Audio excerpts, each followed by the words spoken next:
Ni kita kat Perlis nak mengail. Kita mengail, kita tengok nasib kita. Petang kat Long. Je petang-petang yang banyak ikan. Okey, siapa yang belum follow saya betul. Ini Serena Original ya. Ni akaun saya yang betul-betul. Syok tapi benda cantik. Tengok tak? Saya bagi pemandangan sikit. Tu dia sawah padi terbentang luas. Ada ikan ambil saya punya tau. Allah. Saya dapat. Saya dapat puyuh. Tu dia live. Ya, mempersembahkan secara langsung Serena menangkap ikan. Tadi siapa yang dok habaq kata kalau bercakap tak dapat ikan tu. Tu bukti. Cek dapat. Tu dia.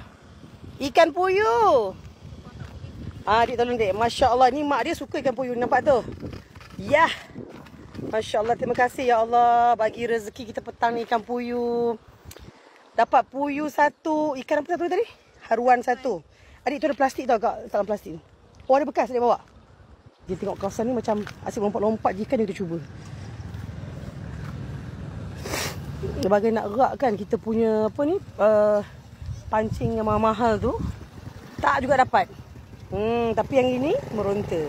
Okey, saya lupa nak bagi tahu tau. Saya buat tu program, siapa yang nak turunkan berat badan. Dapat, bismillahirrahmanirrahim. Masya Allah dapat. Wah, besar. Adik, ikan keli. Masya Allah. Rezeki saya korang. Masya Allah. Besar. Tu dia.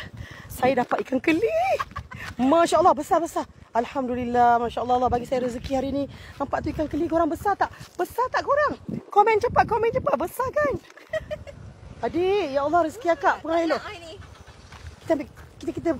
Kita ambil. Okey. Lepas tu, tunjuk sini.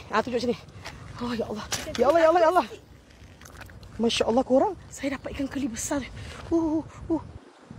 Best